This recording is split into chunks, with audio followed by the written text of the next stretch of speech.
आप सभी को नमस्कार। प्राचीन काल की बात है। एक राजा था और उसकी एक पुत्री थी। राजा अपनी पुत्री से बड़ा ही प्रेम किया करता था। जब उसकी पुत्री विवाह के योग्य हुई तो राजा ने उससे उसकी सहमति लेनी चाहिए, क्योंकि पहले के जमाने में बिना लड़कियों की सहमति के विवाह नहीं होते थे। तभी तो स्वयंवर जैसी कथाएं सामने आती थीं। राजा ने अपनी पुत्री से पूछा कि बेटी, मैं तुम्हारा विवाह करना चाहता हूं। तुम किस प्रकार का पति चाहती हो, अगर मुझे बता सको तो मेरे लिए तुम्हारे लिए वर खोजने में आसानी होगी। तब राजकुमारी ने कहा कि पिताजी, मेरे लिए एक ऐसा लड़का खोजिए जो 1 से 20 तक की गिनती में पूरे संसार को समेट ले। अब राजा के सामने दुविधा उत्पन्न हो गई, इसलिए राजा ने स्वयंवर की शर्त रखी। उन्होंने अपने राज्य में तथा अपने राज्य के आसपास के राज्यों में यह मुनादी करवा दी कि जो कोई भी राजकुमार मेरी बेटी को 1 से 20 तक की गिनती सुनाकर संतुष्ट कर देगा, उसी से मैं अपनी पुत्री का विवाह कर दूंगा। लेकिन साथ ही अनावश्यक भीड़ से बचने के लिए राजा ने यह भी शर्त रख दी कि अगर कोई आएगा और मेरी बेटी को संतुष्ट नहीं कर पाएगा तो उसे भयंकर कोड़े लगाए जाएंगे। अब चूंकि राजा बहुत प्रसिद्ध थे, उनकी बेटी बहुत सुंदर थी और साथ ही वह बेटी इकलौती थी, इसलिए राजा के बाद राजा की सारी संपत्ति, सारा राज्यपाट उसी लड़की के होने वाले पति का होने वाला था। तो इस स्वयंवर की शर्त को सुनकर बहुत सारे राजकुमार वहां पर आए। बहुत सारे राजकुमार वहां पर आते और अपनी मेधा के अनुसार 1 से 20 तक की गिनती सुना करके उसमें संसार को बांधने का प्रयत्न करते। लेकिन राजकुमारी किसी से भी संतुष्ट नहीं होती थी और अंततः उन सबको कोड़े लगाकर विदा कर दिया जाता था। इसी प्रकार जब बहुत दिन बीत गए तो राजकुमारों के मन में यह सामान्य सी बात प्रचलित हो गई कि राजकुमारी को विवाह करना ही नहीं है। वह तो हम लोगों का मजाक उड़ाने के लिए वहां पर बुलाती है और कोड़े लगाते हुए देख करके खुश होती है। अंत में एक राजकुमार आया। उसने भी अपने तरफ से प्रयास किया, लेकिन राजकुमारी संतुष्ट नहीं हुई। जब उसे कोड़ा लगाया जाने लगा तो उसी राजकुमार के साथ आया एक ब्राह्मण कुमार हंसने लगा। इस बात को देखकर राजा ने ब्राह्मण कुमार से डांटते हुए पूछा कि अरे मूर्ख, तुम हंस क्यों रहे हो? यहां पर मेरी बेटी का विवाह नहीं हो रहा है और तुम्हें हंसी सूझ रही है। इस पर ब्राह्मण कुमार ने कहा कि महाराज, मैं तो इस बात से हंस रहा हूं कि राजकुमारी ने कितनी छोटी सी शर्त रखी है और आज तक एक भी राजकुमार इस शर्त को पूरा नहीं कर सका।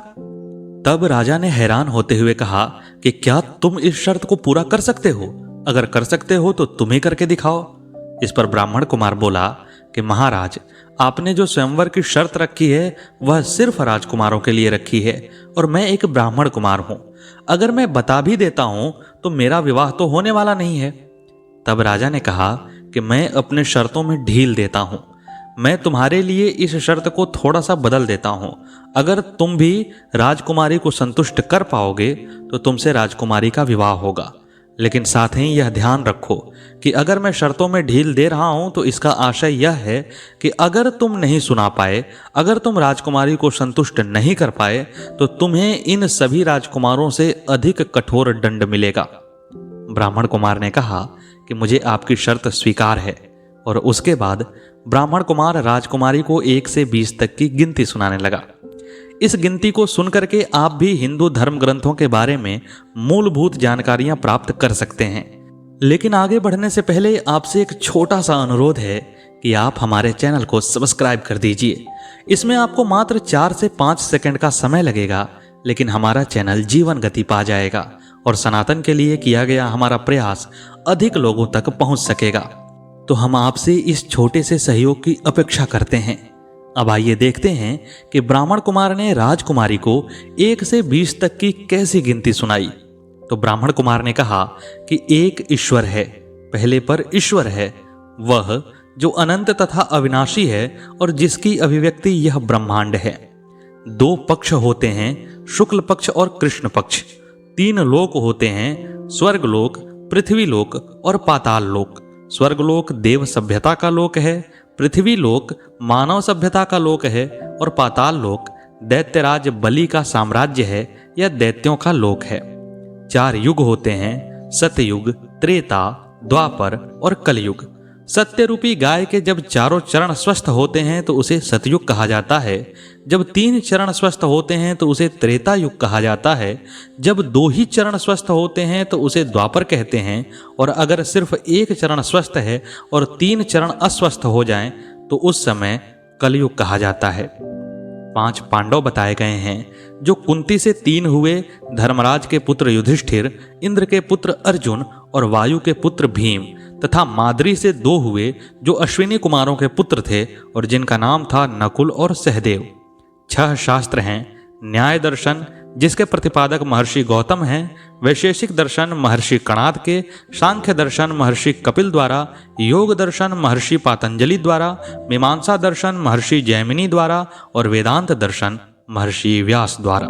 7 द्वीप हैं जो प्राचीन ग्रंथों में पृथ्वी के आकार को बताते हैं।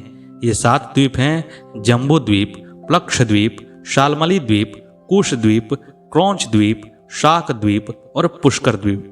8 खंड हैं भरत, किमपुरुष, हरि, हिरण्य, केतुमाल, इलावर्त, कुरु और रम्यक।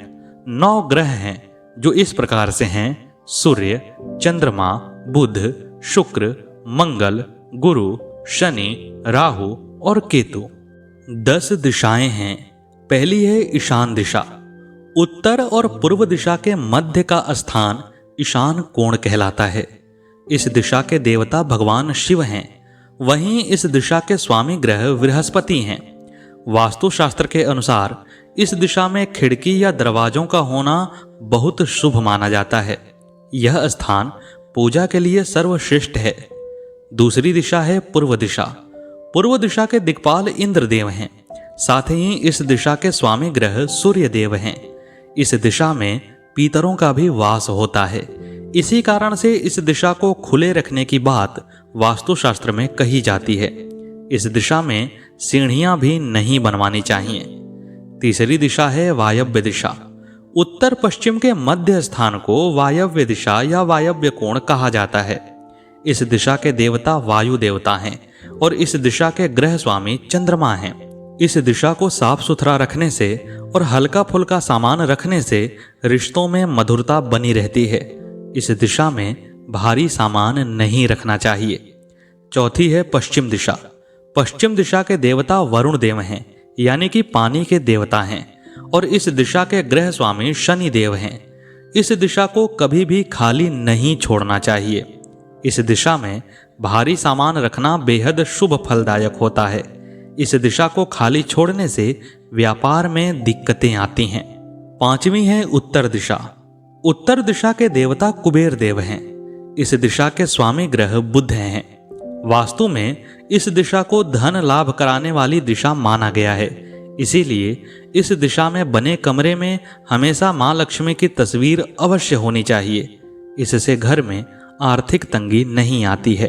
6ठी दिशा है आग्नेय दिशा। दक्षिण पूर्व के मध्य स्थान को आग्नेय कोण कहा जाता है। जैसा कि इसके नाम से ही समझ आता है कि इस दिशा के देवता अग्निदेव हैं। वहीं इस दिशा के स्वामी ग्रह शुक्र देव हैं। इस दिशा में रसोई बनाना बेहद शुभ माना जाता है। 7वीं दिशा है दक्षिण दिशा। दक्षिण दिशा के देवता यमराज हैं, तो वहीं इसके स्वामी ग्रह मंगल देव हैं। इस दिशा में भारी निर्माण और भारी सामान रखना शुभ होता है। हालांकि दक्षिण दिशा में दरवाजा बनाने के लिए वास्तु में मना किया गया है। 8वीं दिशा है नैऋत्य दिशा। दक्षिण पश्चिम के बीच से निकल रही दिशा नैऋत्य दिशा या नैऋत्य कोण कहलाती है। इस दिशा के देवता नैऋत्य देव हैं और इस दिशा के स्वामी ग्रह राहु और केतु हैं। इस स्थान को ऊंचा और भारी रखना चाहिए। साथ ही यहाँ जल का कोई स्थान नहीं होना चाहिए। 9वीं है ऊर्ध्व दिशा। आकाश दिशा को ऊर्ध्व दिशा कहते हैं। इस दिशा के स्वामी ब्रह्मदेव हैं तथा इस दिशा के कोई भी स्वामी ग्रह नहीं है। वास्तु का मानना है कि इस दिशा में मुँह करके की गई प्रार्थना हमेशा पूर्ण होती है। 10वीं और आखिरी है पाताल या अधो दिशा। जो दिशा धरती या पाताल की ओर जाती है उसे पाताल या अधो दिशा कहते हैं। इस दिशा के स्वामी नाग देवता हैं। इसी कारण से कोई भी निर्माण आरंभ करने से पूर्व या नए घर में जाने से पूर्व भूमि पूजन और गृह प्रवेश पूजन करने का विधान है। इसके बाद ब्राह्मण कुमार बताते हैं कि 11 रुद्र हैं। इन 11 रुद्रों के नाम इस प्रकार से हैं: कपाली, पिंगल, भीम, विरूपाक्ष, विलोहित, शास्ता, अजपाद, अहिर्बुधन्य, शंभु, चंड और भव। 12 महीने हैं: चैत्र, वैशाख, ज्येष्ठ, आषाढ़, श्रावण या सावन, भाद्रपद या भादो, अश्विन या कुवार, कार्तिक, मार्गशीर्ष या अगहन, पौष या पूष, माघ और फाल्गुन। 13 प्रेत दिवस होते हैं। वे बताते हैं कि ग्रंथ कहते हैं कि व्यक्ति की आत्मा मृत्यु के बाद 13 दिन प्रेत योनि में रहती है और 13वें के बाद यमलोक को प्रस्थान करती है। ब्राह्मण कुमार ने आगे बताया कि 14 प्रकार के रत्न हैं जो समुद्र मंथन से निकले हैं। ये रत्न हैं हलाहल विष, कामधेनु, उच्च श्रवा घोड़ा, ऐरावत हाथी, कौस्तुभ मणि, कल्पवृक्ष, रंभा, देवी लक्ष्मी, वारुणी अर्थात मदिरा, चंद्रमा, पारिजात पुष्प, पांचजन्य शंख, धनवंतरी और अमृत। 15 तिथियां हैं, यानी कि एक महीने में 2 पक्ष होते हैं, शुक्ल पक्ष और कृष्ण पक्ष, तथा प्रत्येक पक्ष में 15-15 तिथियां होती हैं। 16 संस्कार हैं: गर्भाधान संस्कार, पुंसवन संस्कार, सीमंतोन्नयन संस्कार, जात कर्म संस्कार, नामकरण संस्कार, निष्क्रमण संस्कार, अन्नप्राशन संस्कार, मुंडन संस्कार, कर्णवेधन संस्कार, विद्यारंभ संस्कार, उपनयन संस्कार, वेदारंभ संस्कार, केशांत संस्कार, संवर्तन संस्कार, विवाह संस्कार और अंतिम है अंत्येष्टि संस्कार। 17 तरह की वनस्पतियां हैं। ब्राह्मण कुमार बताते हैं कि प्राचीन भारतीय वनस्पति शास्त्रों में वनस्पतियों के 17 प्रकार बताए गए हैं। 18 पुराण हैं जो इस प्रकार से हैं: ब्रह्म पुराण, पद्म पुराण, विष्णु पुराण, वायु पुराण, भागवत पुराण, नारद पुराण, मार्कंडेय पुराण, अग्नि पुराण, भविष्य पुराण, ब्रह्मवैवर्त पुराण, लिंग पुराण, वाराह पुराण, स्कंद पुराण, वामन पुराण, कूर्म पुराण, मत्स्य पुराण, गरुण पुराण और ब्रह्मांड पुराण। साथ ही ब्राह्मण कुमार कहते हैं कि 19वां मैं हूँ, यानी कि अहम ब्रह्मास्मि ही 19वां तत्व है और 20वां तुम हो, यानी कि तत्वम असि 20वां तुम हो। इतना कहने के बाद ब्राह्मण कुमार चुप हो गए और राजकुमारी ने ब्राह्मण कुमार की इस गिनती को सुनकर परम संतुष्टि का अनुभव प्राप्त किया और इस प्रकार राजा ने अपनी शर्त को पूरा करते हुए उस ब्राह्मण कुमार से ही अपनी पुत्री का विवाह कर दिया और इस प्रकार वह ब्राह्मण कुमार भी एक संपन्न राजा बन गया। तो इस कहानी को प्रस्तुत करने का आशय बस इतना ही था कि आपको अपने धर्म ग्रंथों से निकली हुई जानकारियों के बारे में कुछ मूलभूत बातें पता चल जाएं। कैसी लगी आपको यह प्रस्तुति कमेंट बॉक्स में अवश्य बताइएगा। मिलते हैं अगले वीडियो में अगली प्रस्तुति के साथ। तब तक के लिए नमस्कार।